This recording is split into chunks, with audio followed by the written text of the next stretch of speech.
এক লোক তার অনেক বন্ধুকে মুসলমান বানিয়েছে, কালিমার দাওয়াত দিয়েছে, কিন্তু তার বিজনেস পার্টনার খ্রিস্টান বন্ধুকে সে কালিমার দাওয়াত দিতে পারে না। সে মনে মনে ভাবলো, আমার জীবন থাক আর না থাক, আমার খ্রিস্টান বন্ধুকে তার কলিজার ভেতরে কালিমার দাওয়াত দিয়ে আমি ছিদ্র করে দেবো। সুবহানাল্লাহ। খ্রিস্টান বন্ধুকে দাওয়াত করলো তার বাড়িতে, ভাবলো একটা দাওয়াত করি, দাওয়াতে খাইতে আসলে কালিমার দাওয়াত দিয়ে দেবো। খানার দাওয়াতের লগে কালিমার দাওয়াত আছে না নাই? আছে না নাই? ও মিয়া, খাওয়া আছে যেখানে মানুষ যায়, জিলাপি আছে যেখানে পোলাপান যায়, দাওয়াত দিল, খাবারের দাওয়াত, ডাইনিং টেবিল ভর্তি খাবার আর খাবার। খ্রিস্টান বন্ধু আসছে, পেট ভরে খেয়েছে, মহা খুশি, আমার মুসলিম বন্ধু আমার দাওয়াত দিয়েছে, আমাকে লাঞ্চ করালো। এরপর স্টারবাকসের 2টা কফি দুইজনে নিয়ে ডাইনিং টেবিলে বসেছে। তো মুসলিম বন্ধুর মাথায় চিন্তা, যে করেই হোক কালিমার দাওয়াতটা আমার এই খ্রিস্টান বন্ধুর অন্তরের মধ্যে আমি ঢুকিয়ে দিব। খ্রিস্টান বন্ধুকে সে জিজ্ঞেস করলো, oh my friend, how much time do you need to make a parallel circle by 2 million Christians?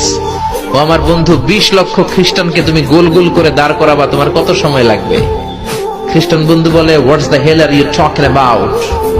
এগুলো তুমি কি কও? 20 লক্ষ খ্রিস্টান তুমি পাইবা কি? আর 20 লক্ষ খ্রিস্টানকে এক মাঠের মধ্যে যে দাঁড় করাবা, এরকম বড় মাঠও পাবা কই? মুসলিম বন্ধু বলে, ফর এন এক্সাম্পল, ধরে নাও, উদাহরণস্বরূপ আমি যদি তোমাকে বিশাল বড় একটা স্কয়ার দেই, মাঠ, আর 20 লাখ খ্রিস্টান এনে দেই, 20 লাখ খ্রিস্টানকে এরকম গোল গোল প্যারালাল সার্কেলে তুমি দাঁড় করাবা, কত সময় লাগবে? খ্রিস্টান বন্ধু বলে, অ্যাটলিস্ট আই নিড 1 উইক, 1 সপ্তাহ তো লাগবেই, but I need to train them up.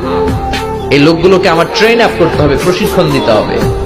1 সপ্তাহের টানা প্রশিক্ষণ এবং ট্রেনিং দিতে পারে। তোমার মাথায় রেখো, they are not from the same languages. এই 20 লক্ষ খ্রিস্টান কিন্তু একই ভাষাভাষীর নয়।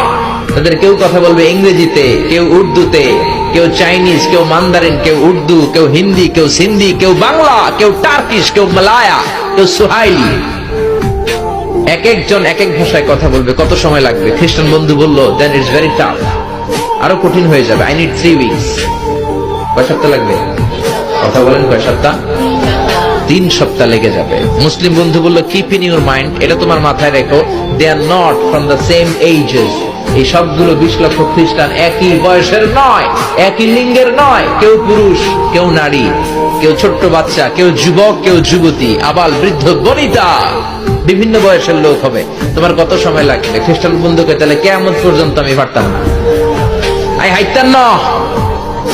ভাষা ভিন্ন, দেশ ভিন্ন, কালচার ভিন্ন, বয়স ভিন্ন। আমি বলবো সবাই দাঁড়ান, সবাই যাবে বসে। আমি বলবো বসেন, সবাই যাবে দাঁড়িয়ে। আমি পারবো না। মুসলিম বন্ধু বলল, I can make parallel circle, আমি সমান্তরাল বৃত্তে দাঁড় করায় দিতে পারবো, বাই 2 মিলিয়ন মুসলিমস, 20 লক্ষ মুসলমানকে, অনলি বাই 10 মিনিটস, 10 মিনিটের ব্যবধানে। কয় মিনিটে? জোরে কর, কয় মিনিট? খ্রিস্টান বন্ধু বলে, ইটস কোয়াইট ইম্পসিবল, এটা অসম্ভব। 10 মিনিটে 20 লক্ষ মুসলমানকে তুমি প্যারালাল সার্কেল, সমান্তরাল বৃত্তে দাঁড় করাবা, কোনো বাঁকাতেরা হতে পারবে না। How come it possible man? এটা কেমন করে সম্ভব? মুসলিম বন্ধু বলে, ইটস পসিবল ইনশা। জোরে বলেন, ইটস পসিবল ইনশা। আল্লাহ যদি চায় এটা সম্ভব। But you have to make a visit to KSA। তোমাকে কিংডম অফ সৌদি আরাবিয়া, সৌদিতে একটু ভিজিট করতে হবে। সে রাজি হয়ে গেল, বুদ্ধি করে জিলহজ মাসের 10 তারিখে নিয়ে গেল তাকে সৌদিতে। আপনারা জানেন, হেরেমের বাউন্ডারিতে কোনো কাফের খ্রিস্টান ঢুকতে পারে না। তার পরিচয়টা গোপন করে মুসলিম বন্ধু তাকে নিয়ে গেল জিলহজের 10 তারিখ, হজের মৌসুমে। মক্কার পাশে, কাবাঘরের পাশে একটা বিল্ডিং আছে, আব্দুল আজিজের ওয়াকফ, এটাকে বলে জামজাম টাওয়ার, দি মক্কা রয়্যাল ক্লক টাওয়ার, 120 তলা উঁচু। এটার 80 তলায় একটা হোটেল ভাড়া করলো, একটা রুম ভাড়া করলো। ওই দিন সব হাজী সাহেবান মিনার জবাইয়ের কাজ শেষে ফরজ তাওয়াফ করার জন্য মিনা ধুইয়া সব কাবা ঘরের এদিকে বিড়বিড় বিড়বিড় করতেছে। সুবহানাল্লাহ। মাগরিবের টাইম। খ্রিস্টান বন্ধু বলল, where is your magic man? তুমি না আমার একটা ম্যাজিক দেখাইবা? খ্রিস্টান মনে করছে এটা মনে হয় ম্যাজিক। তা না হলে 10 মিনিটে 20 লাখ মুসলমানদের এরকম গোল গোল করে কে সমান করে দাঁড় করাতে পারে? Where is your magic? তোমার ম্যাজিক কই? মুসলিম বন্ধু বলে, let's go to very close to the window. চলো জানালার কাছে যাই। 80 তলা বিল্ডিং এর উপর থেকে জানালার কাছে যে, when they open the window, যখন জানালা খুললো, নিচে তাকিয়ে খ্রিস্টান বন্ধু তো অবাক।